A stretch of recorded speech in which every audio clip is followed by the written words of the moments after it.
जरा काही नवरे आमच्या मनाप्रमाणे वागायला लागली की सासूबाई म्हणतात मिलीने काय जादू केलाय काय माहिती. अहो तुमच्याच पोरावर जादू करायचा होता तर अंबानीच्या पोरावर पहिला केला असता. ॲटलिस्ट त्या घराची मालकीन तरी बनली असती.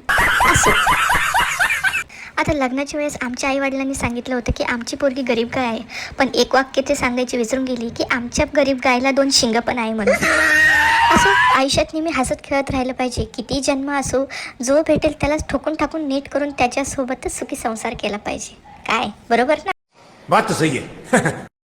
आणि वटसावित्रीचा दिवस म्हणजे तोच दिवस जिथे सत्यवानाला सावित्रीने मृत्यूच्या दाढीतून वापस आणले. म्हणजे साफ एकच गोष्ट समजते की नवऱ्याला बायकोपासून 7 जन्म पाहिजे, किती जन्म असो सुटका नाही.